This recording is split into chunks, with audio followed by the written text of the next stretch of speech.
Start. Venezuela में America ने जो किया उसकी कानूनी वैधता को लेकर तीखी बहस छिड़ गई है। अमेरिका ने इस कार्रवाई को मादुरो की गिरफ्तारी के लिए कानून प्रवर्तन एजेंसियों को सैन्य समर्थन देने की तरह बताया है। मादुरो पर 2020 में नार्को आतंकवाद और मादक पदार्थों की तस्करी के आरोप में अभियोग लगाया गया था। लेकिन मजे की बात है कि मादुरो की पत्नी सेलिया फ्लोरेस को भी गिरफ्तार कर लिया गया है और संशोधित अभियोग का हिस्सा बना दिया गया है, जबकि 2020 के मूल अभियोग में उनका नाम शामिल नहीं था। पैरा। अधिकांश अंतर्राष्ट्रीय कानून विशेषज्ञों, यूएन और कई देशों की सरकारों का कहना है कि अमेरिका की ये कार्रवाई अंतर्राष्ट्रीय कानून का उल्लंघन है। उनकी दलीलों की बुनियाद में राज्य सत्ता की संप्रभुता है, जबकि ट्रंप प्रशासन इस आरोप का बचाव एक कानून प्रवर्तन कार्रवाई के रूप में करता है, जिसका उद्देश्य अमेरिकी कानून के तहत नार्को आतंकवादी घोषित एक व्यक्ति को मुकदमे के लिए कटघरे में लाना है। पैरा। प्रचलित अंतर्राष्ट्रीय कानून के तहत संप्रभु देश के राष्ट्राध्यक्षों को विदेशी अदालतों में इम्यूनिटी प्राप्त होती है। स्वयं अमेरिकी सुप्रीम कोर्ट ने 1812 में इस विषय पर दिए एक निर्णय में इसे मान्यता दी थी, लेकिन ट्रंप प्रशासन का दावा है कि मादुरो वैध राष्ट्रपति नहीं है। तथ्य तो यही है कि उन्होंने बार बार चुनाव जीते हैं और वे अपने देश की राष्ट्रीय निर्वाचन परिषद द्वारा निर्वाचित घोषित किए गए हैं। इसलिए चुनावों में धांधली का दावा भी किस अधिकार के बूते किया जा सकता है। पैरा।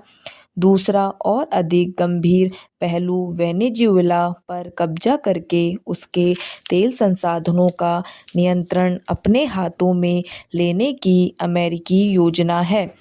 वेनेजुएला के पास दुनिया का सबसे बड़ा प्रमाणित तेल भंडार है। ट्रंप ने संकेत दिया है कि उन्होंने वेनेजुएला की उपराष्ट्रपति डेल्सी रोड्रिगेज को अमेरिकी निर्देशों का पालन करने के लिए मना किया है। हालांकि इसके बाद रोड्रिगेज ने अमेरिकी कार्रवाइयों की निंदा की। पहला, ट्रंप यह भी कह चुके हैं कि अमेरिका वेनेजुएला में एक ऑक्यूपेशन फोर्स के साथ ही तेल विशेषज्ञों को भी भेज सकता है, ताकि उसके तेल उद्योग को अपने नियंत्रण में लिया जा सके। लेकिन किसी देश पर कब्जा करने और उसके संसाधन को वैश्विक बाजार में बेचने के लिए न तो अमेरिकी कानून और न ही अंतर्राष्ट्रीय कानून ट्रंप को कोई कानूनी इजाज़त देते हैं। पैरा। यूएन चार्टर का अनुच्छेद 2.4 आत्मरक्षा के औचित्य या यूएन की स्पष्ट अनुमति के बिना किसी अन्य राज्य की क्षेत्रीय अखंडता या राजनीतिक स्वतंत्रता के विरुद्ध बल प्रयोग करने या इसकी धमकी देने पर भी प्रतिबंध लगाता है। इन अर्थों में वेनेजुएला पर किया गया हमला यूएन चार्टर का स्पष्ट उल्लंघन है। नार्को तस्करी का आरोप भी केवल इन अवैध अमेरिकी कार्रवाइयों को जायज़ ठहराने के लिए ही लगाया गया है। वास्तव में अमेरिका की आधिकारिक national drug threat assessment report 2025 में मादुरो के बारे में बहुत कम या लगभग कुछ भी नहीं कहा गया था। इसके विपरीत इसमें मैक्सिको, कोलंबिया और कुछ अन्य लैटिन अमेरिकी देशों को मादक पदार्थों के प्रमुख स्रोत के रूप में चिन्हित किया गया था। पैरा। अमेरिकी कानून के तहत भी इस कार्रवाई की वैधता को लेकर गंभीर सवाल उठ रहे हैं। युद्ध की घोषणा करने का अधिकार केवल अमेरिकी कांग्रेस के पास है, लेकिन ट्रंप प्रशासन इसे महज एक कानून प्रवर्तन कार्रवाई बता रहा है, जबकि ऐसी कार्रवाइयों में पूरे नौसैनिक बेड़े, 150 विमानों और हजारों कर्मियों का इस्तेमाल नहीं किया जाता। ट्रंप तो यह भी संकेत दे चुके हैं कि यदि पहली कार्रवाई विफल होती तो अमेरिका दूसरा और बड़ा हमला करने जा रहा था। पैरा यह तो साफ है कि ट्रंप की नज़र वेनेजुएला के 350 अरब बैरल के तेल भंडार पर है।